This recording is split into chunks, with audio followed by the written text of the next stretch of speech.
Hello everyone, स्वागत है आपका कॉमेडी क्लास में। बचपन से हम लोग सुनते आ रहे हैं कि पुलिस हमारे जान माल की रक्षा के लिए होती है, लेकिन ये बातें मुझे बड़ा होकर के तब समझ आई जब तीन दोस्त कहीं बाइक से निकले।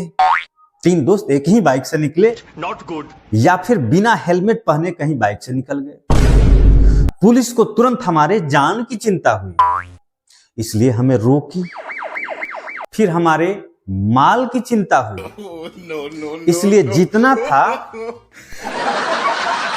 सब ले ली, और साथ ही साथ आगाह भी की कि अगर अगली बार मिले तो इतना ही करके नहीं छोड़ेंगे, ऐसी जगह मारेंगे, ऐसी जगह मारेंगे और इतना मारेंगे कि बाइक की सीट तो छोड़ो, टॉयलेट की सीट पर बैठने के लायक भी नहीं रहोगे। लेकिन एक बात मैं कहूंगा, पुलिस सच में बहुत दयालु होती है, बहुत दयालु। किसी प्रॉब्लम का समाधान भी तुरंत बता देती है। बोली कि सुनो, बचाव ही सुरक्षा है। अगली बार अगर निकलोगे तो बचाव चाहते हो तो इस बार जितना कैश लेकर के निकले थे उससे कम से कम 2 गुना लेकर के निकलना। ये तो आप सुने ही होंगे कि मेरे द्विचक्र का अग्रचक्र त्रिचक्र के कुचक्र से वक्र हो गया है।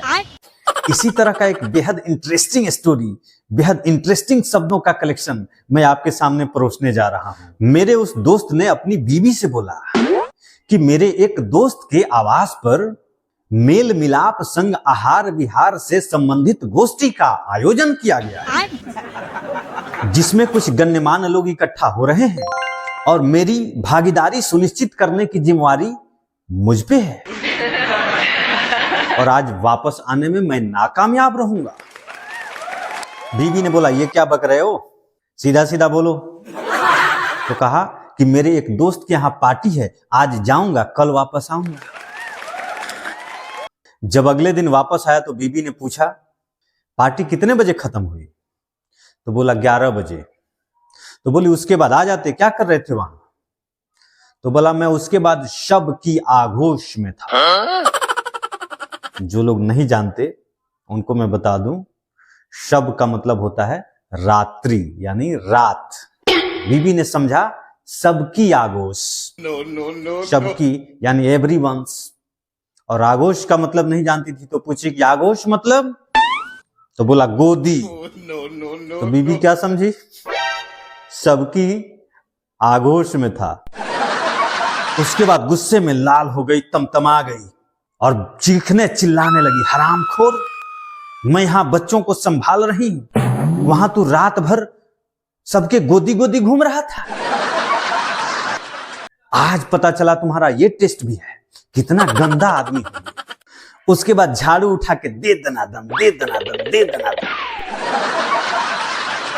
आप सब जानते होंगे निशा का मतलब होता है रात्रि, लेकिन उसकी बीवी नहीं जानती थी। ये बोला, अरे पागल, तू जो ऐसा सोच रही है ऐसा कुछ भी नहीं है, मैं निशा की गोद में था।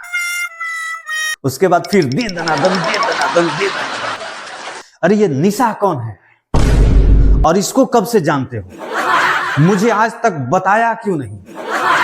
तब मेरा दोस्त बोला, अरे पागल, निशा मतलब रात्रि, मैं पार्टी के बाद खाना पीना खा के सो गया था। तब तक मेरे दोस्त की अच्छी खासी धुनाई हो चुकी थी। उस दिन से मेरा कठिन शब्दों से विश्वास उठ गया